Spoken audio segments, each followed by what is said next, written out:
everyone, Upwell Onwards here. Now, this is going to be a interesting workshop video. I know there's a huge mess behind me. Please do not mention it in the comments, please. So, what I'm doing today is simply replacing the valve gear on this old Hornby Black 5. And the reason I say it is this side has valve gear, this side though, no. The reason being is I took the old valve gear off because it's about as straight as a roundabout. And I already chucked it in the bin now, so can't really show for reference, which bites. But I got new cylinder block, new valve gear, all for the locomotive, so hopefully it works well. If not, well, I got myself another loco for sale. Okay, as I said, this side's got the valve gear. This other side though, nope. And I was able to actually dig out the old valve gear. Oops, sorry, not that drawer. There we go. Here we go, the old valve gear.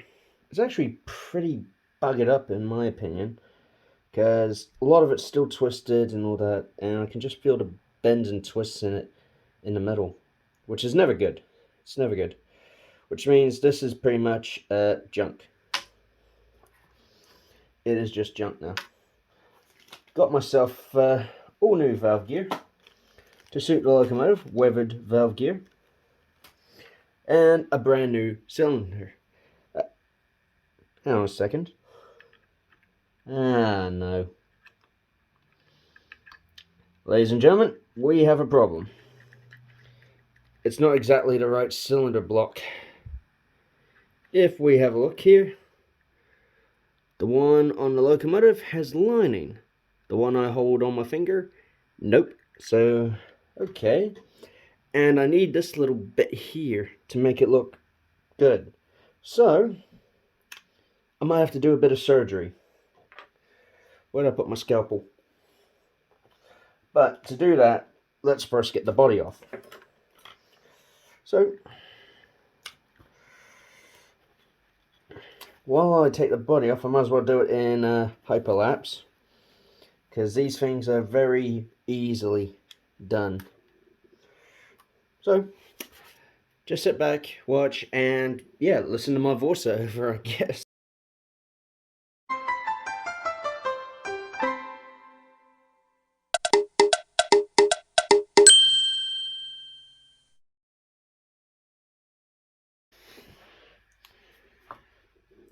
Okay, here we have the locomotive with the body off, and I actually have had the body off before, if I'm honest, because I had to get the old valve gear off somehow. And as you can see, I cut a wee slot in the body here, just to make it easier to get the body on and off, and also it helps hide the wires a lot better. And we can also see if I can pry it off here. Oop, yes I can. This is not a proper DCC blanking pry. Nor is this bit, actually. It's pretty rough cut. So, someone customized the locomotive in the past. Not me, because that is well above my knowledge. But, okay, let's just try and get the cylinder block off and that, because I'm very curious at this point. Oh yes, I'll have to, oops, take the valve gear off this side, because I'm not sure if that's straight neither, so it's called best be safe than sorry, and there's such a thing as metal fatigue, which is not very nice to deal with. I will though take the front pony truck off, because that will be a bit of a nuisance.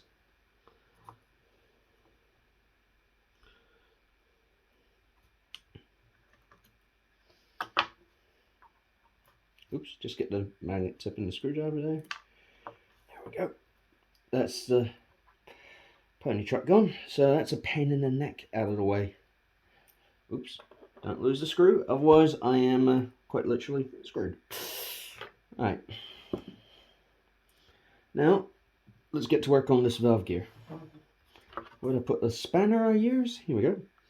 Just locate that in the pin there, and there we go, and about as easy as a socket set.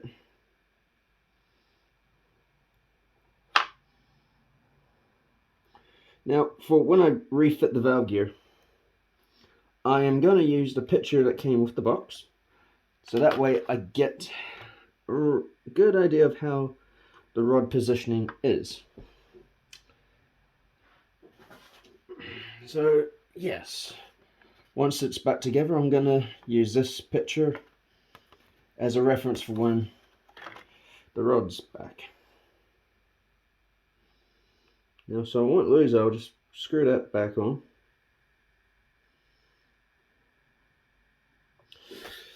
Let's have a... No, let's see here. It's not too bad. It's a bit bent around here, really. So, it's in better condition than I thought, but I think it's best kept as a spare, if I'm honest.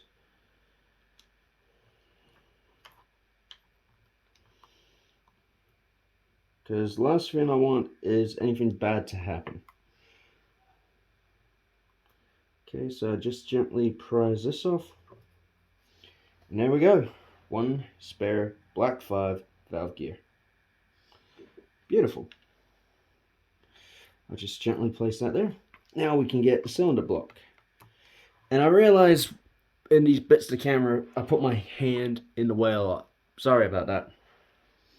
I learned this from, that from the, ooh, that's on tight, the motor swap video I did for my W4 Peckett. Okay. So all we need is the other side of this. That's relatively straight. Okay. Where do I put that cylinder?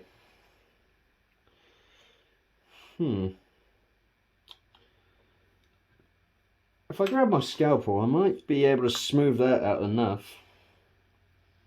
Just to...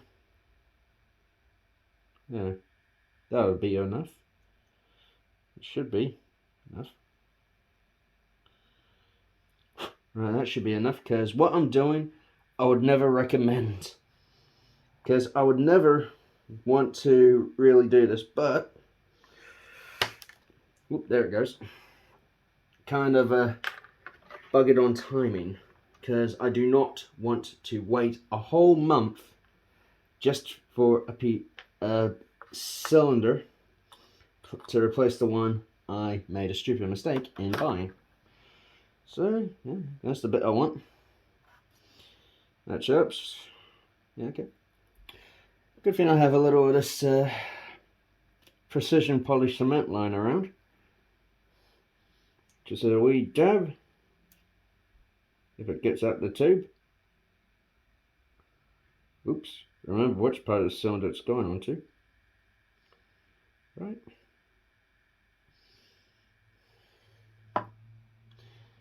Right we are. Oops. No. There we go. Put its cap piece back on. Now just simply glue it into place.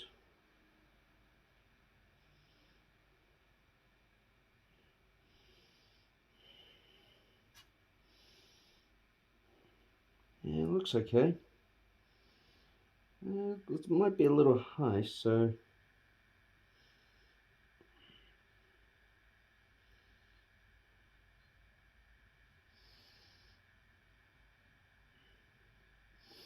something you should know when you're using precision poly cement is it effectively welds the two plastics together. So I'm just tinkering with the piece here now, making sure it's set right. Okay, I'll leave that to set. We'll be back with that in a moment. Until then, I'm gonna have myself a cup of coffee.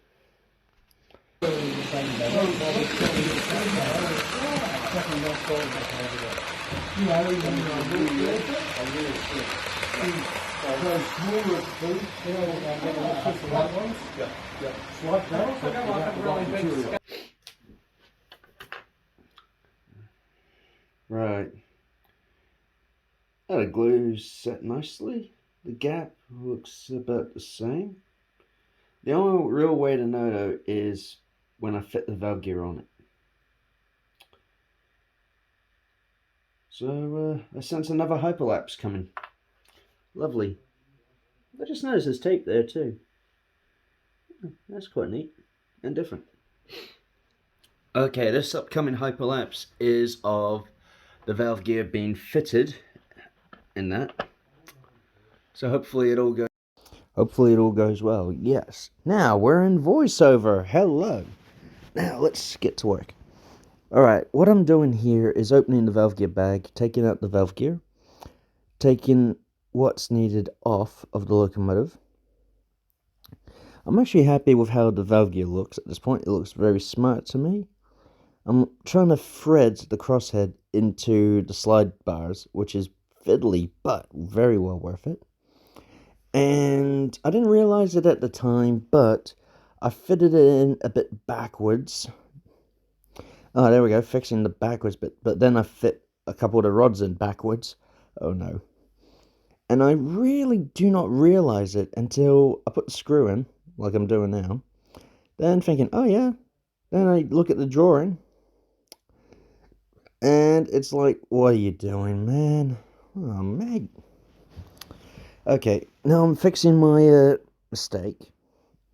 Putting it back in, making sure it all fits. Yes, yes, yes. Now here comes the very... Get your head out of it. Now here comes the very fiddly bit.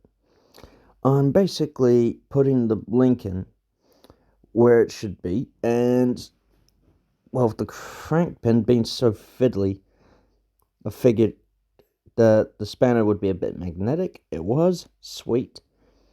So it made things a lot easier. And, oh no, camera goes down and, oof, there we go. Oh, down again. And I'm now writing a note saying sorry for knocking over the camera. Oh, man. Sorry if I'm speaking a bit quick, but it is what it is. Now, for this side, I'm just trying to fit it on. Keyword trying to. And I'm just making sure it slots in the cylinder holes. It fits up to the bracket. It all good? Okay, lovely. Now, here's a bit that's a bit odd. I'm basically, there we go, putting on the track and moving it so the wheels are at the lowest point for the rods. Makes it far more easier to fit, and also it is simply for fitting for the rod's sake. It is a pain. Okay, here we have the locomotive with its rods now in place. There was a bit of a bugger figuring out the quartering, but I got it sorted.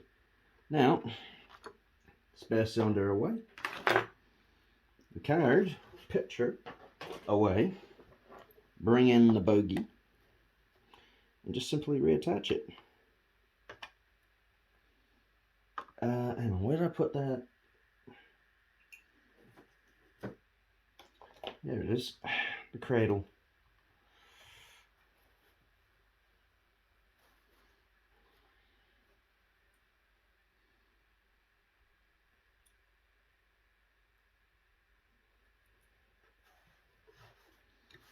Trying to keep it as photogenic as possible, or camera friendly as possible. Easier said than done when it's fiddly. There we go. Make sure it's on the shoulder of the screw so we get rotation. There we go. Now that's pretty free, which is good. Now for the fun bit, putting the body back on. Lovely.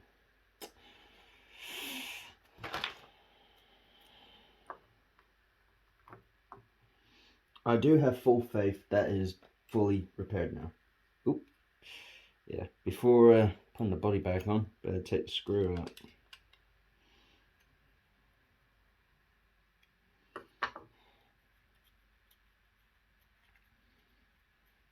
And also, sorry earlier for knocking over the camera, folks. That was really not intended. Oops. Okay.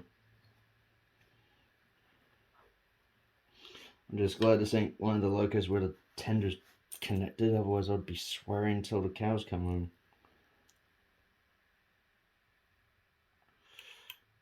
Alright, easy now.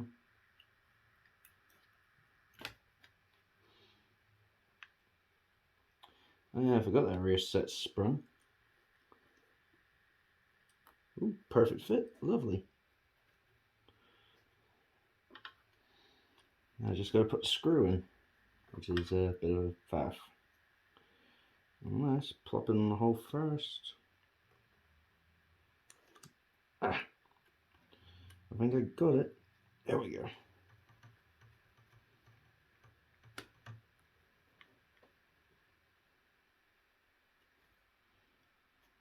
Sweet. Now, oop, can't forget the coupler. Now, just fit that on. Or hopefully it fits on. It's one of these stupid screw types. Like living daylights out of me.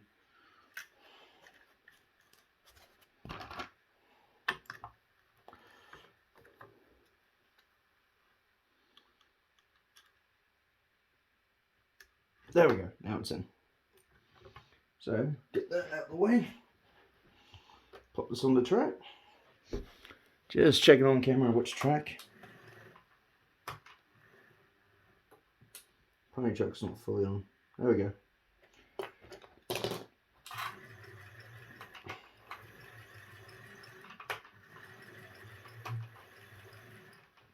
Yeah, a bit of squeaking. It's fresh metal, not lubricated yet.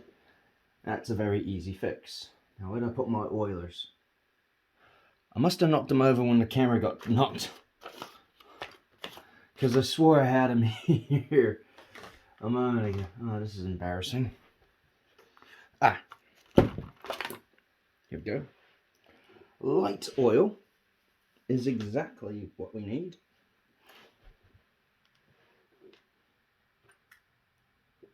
Ooh, that's one I like bit. Oof, that would have been disastrous. Alright, drop there. Bit on the valve gear, rotting.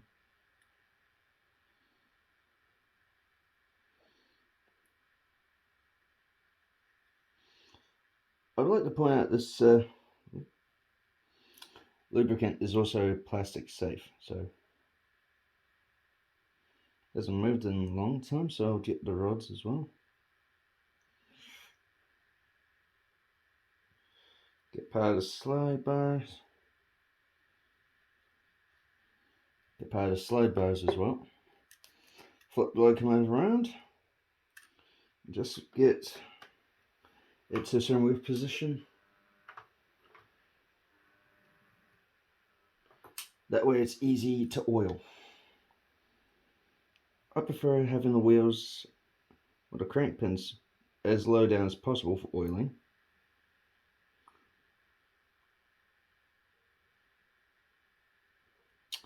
Now, some people viewing this will say I'm using far too much oil.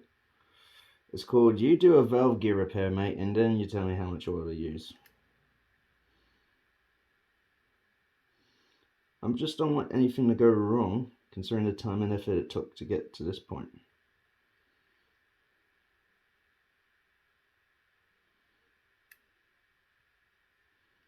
Alright. I'll just get it going up and down a bit to help spread out the oil.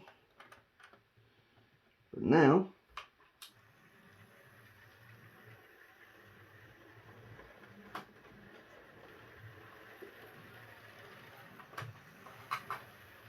that already sounds better. No sound of metal rubbing against each other. I do believe we now have a working Black 5, ladies and gentlemen. And this is a super detailed weather model too. It's an old model, I'll admit, but it's still beautiful. I love the sprung buffers, I love the weathering. The rods I picked might have been a bit too weathered. I'm not sure. Either way, it's fixed and I'm happy. So, until next time, this is Up Boy Odds saying with my lovely little Black 5 here, which has a wire pinched for the tender link. I knew putting the body on was too easy. Alright, well I fixed this. See you later. Enjoy yourselves. Keep safe.